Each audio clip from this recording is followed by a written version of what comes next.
Hi, I'm Chelsea. And I'm Lauren. And we are The Financial Diet. Diet. And this week's video is brought to you by Skillshare. And as you can see, we are in a very different and special place and with a different and special person. This is Rachel. She is the co-host of How to Adult. We are currently in the How to Adult universe here. And it's another awesome channel that you guys should check out. We'll link you to it below. And so in the theme of How to Adult, we are going to be talking today about some skills that you can pick up around your house to not only make your life a lot more adult and put together, but also cost less money. So Rachel, why don't you tell us about the first thing that we're going to be talking about today? So today we're going to talk about how to sew a button onto your shirt that you had a button there before, but now you don't. We can also talk about how to sew a seam that has become undone. And I also brought my handy dandy thing.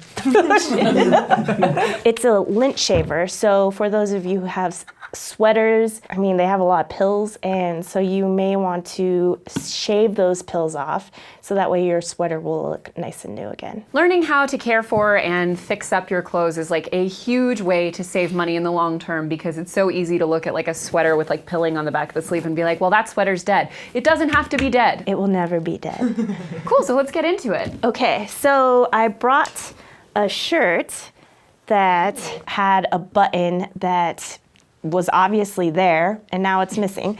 A lot of times when you buy shirts or dresses or sweaters, they'll come with like a new, a little extra button. So definitely keep those because those are handy if you ever lose a button. So I have like a box full of my missing buttons or extra buttons. So this one in particular was a white one, and I know I had an extra one. Here we go. Handy thing to have is a needle and thread. You could buy those pretty much anywhere. You could go to CVS and buy a little packet for yourself. So you get some thread, and I have a giant spool because I do a lot of sewing.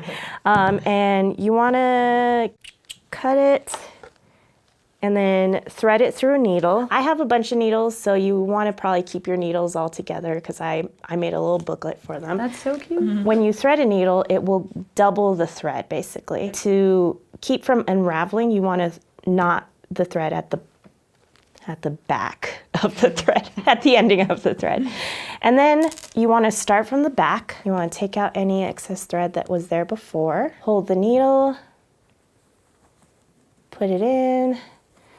Now, a lot of times, like when you knot it, it might already stop, but if the knot is too thin, it might go through. So I try to keep the button loose and then go inside the holes that you saw from the last time it was sewn. And it's like you can use that as a guide almost. So then all you have to do is go through the back and then through the buttonhole and then back again.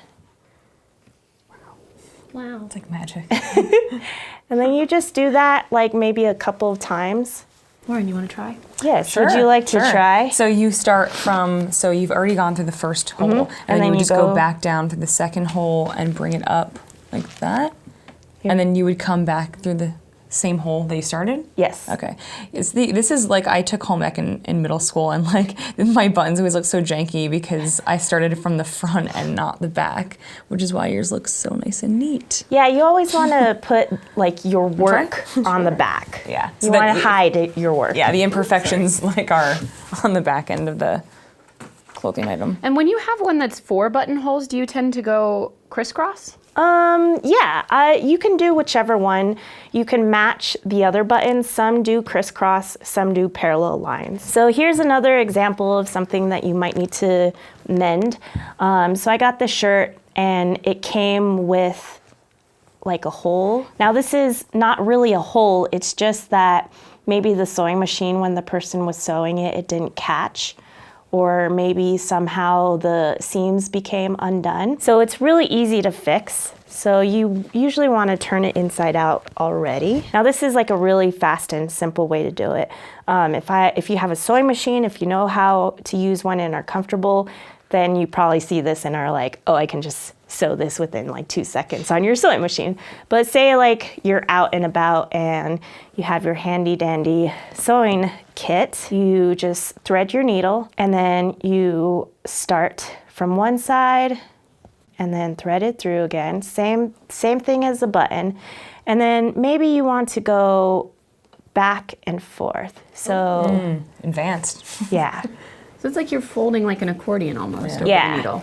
So then you want to go all the way in and then back out the front and then back, front and back. Or you could go over. So you go like that.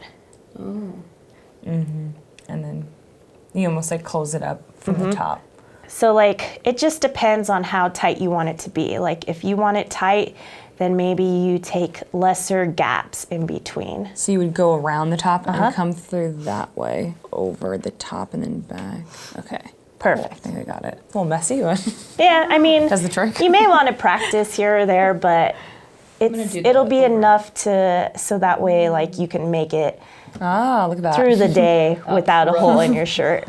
I think we went past the hole Yeah. here. We really overkilled it, but Sometimes it's good to go past the hole so that way, like if you stop short, then there will be more room for the seam to open up more and more. Oh, so it's actually beneficial to just keep going a bit beyond. Okay. The third and last thing that I brought is What's gonna come out of the box next? the lint shaver. So I'm sure we all have that sweater that we love, but has been around for a long time, but has a lot of pills on it. So getting a lint shaver is pretty awesome because you can make it look new again. And it's very easy. Probably don't put your fingers there because it is a sharp blade inside. And so you turn it on. Oh my god, it's like so cool. totally shaving it all down. And then you just go to town. It's like new. Yeah. And so you can see, sorry. Sorry. You can see the difference between this pocket and that pocket. Sweet. Would you like wanna shave? Yeah. Shave. Okay, so is there a direction that you're supposed to go? Like in circles or just like up and down? I usually do it in circles. Yeah. Wait, I'm actually buying one of these for sure. Hell yeah. I Buying have so one of many these filled things. Wait, ooh. It's so satisfying. It really is. This is just fun as an activity. Yeah. And then when you're done, you usually, I try to take care of like the tools that I have. So when you're done, you just empty out your pills.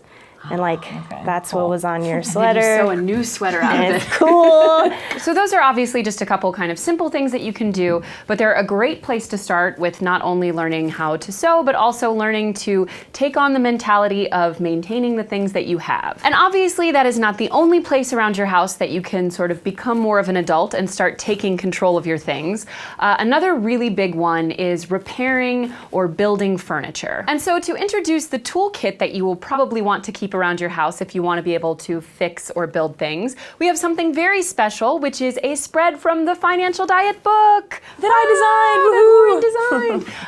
It's coming out in January, and we'll tell you more about it as we kind of get closer. But for now, let's take a look at one of the spreads that will be in the book. This is my mom's sort of everyday toolkit that every woman should have in her home, and I guess boys can have them too. We're gonna link you guys in the description so you can download this and see it for yourself. But just a couple that are really good to think about are a cordless drill, because not only does it allow you to do a lot of work on walls, like hanging shelves and joining two things together, but there's also a lot of attachments that you can get for cordless drills that allow them to become other tools, like a power sander or a buffer. And then obviously there are extremely simple things like a hammer with claw, which is great to put nails in things and then remove said nails when the time is right to remove them. But generally speaking, if you have these tools in your house, there are very few jobs, simple jobs around the house that you won't be able to do on a moment's notice. And trust me, if you are obligated to run to the hardware store every single time you need to do something, you're probably not going to fix it and end up having to pay someone else to do it. And if you are thinking about learning how to build and repair things and become kind of handy, but you don't know where to start, two really good things to learn how to do are to hang shelves in your house, because it opens up a ton of space and storage. Not using vertical space in a home is a huge mistake. And another one is challenging yourself to build a really really simple piece of furniture like a table or a stool. There are tons of easy DIY projects that you can find online. We'll link to a few in the description. And even just getting used to joining two pieces of wood together is a great way to get over your fear of using construction material. Transitioning into upholstery, a lot of times when cleaning like a couch or maybe a chair that had fabric on it, you want to make sure that you check the tag or test a little section where you can't see with like dish soap or some sort of laundry detergent. Definitely check that before doing the whole chair. Doing the whole thing. And can you do that in your car too? Yes, same thing. It might even be in your car manual how like the type of upholstery that it has, so definitely check that as well and pick a small part of your car. Some upholstery in cars don't want you to get wet, so also check that as well. And in the same way that you would treat your upholstery and your furniture, focusing on the surfaces in your house and making sure that they're cleaned and sanitized and treated properly will ensure that they last a really long time and that you'll get your money's worth for the long run. So for wood specifically, you want to make sure that you dust it often because a buildup of dust will actually scratch the surface of the wood. You want to make sure that you clean it and sanitize it properly, and you can use all natural products like lemon juice and baking soda and water to just treat it and make it smell really nice. And then you also want to make sure that you oil it. Wood that's left unlubricated will crack eventually, and if you have like a really nice like wooden cutting board, you know how important it is to keep it oiled. So we do ours like twice a month, and you can use anything from like beeswax or grapeseed oil or just like another, food grade safe oil. Use a rag to kind of rub it in and then just leave it overnight so that it really gets absorbed into the wood, and it'll be like so gorgeous looking. The difference is just like night and day. And make sure to never leave something that is wood in or on water. It will warp the wood, and for the case of a cutting board, totally snap it in half. And when keeping tile surfaces in your home clean, you can use a lot of the same materials, lemon juice, vinegar, baking soda, and you don't have to use those really harsh chemicals. You can just use that stuff, and it's like sanitizing, whitening, and you probably already have them on hand, which is pretty cool. Same thing for linoleum. It's a natural, it's made out of natural stuff, so it absorbs the things and it stains easily. Just the other day, I hadn't ate my strawberries, and for some reason it became liquefied and spilled on my linoleum floor and created a stain. So you can clean that with vinegar, and if it doesn't come out with vinegar, you can put some vinegar again and then baking soda and let it sit for about 5 minutes and then scrub it out and you're good. So obviously it is nowhere near as scary or intimidating as you think to learn new skills that will make your life better and way more adult.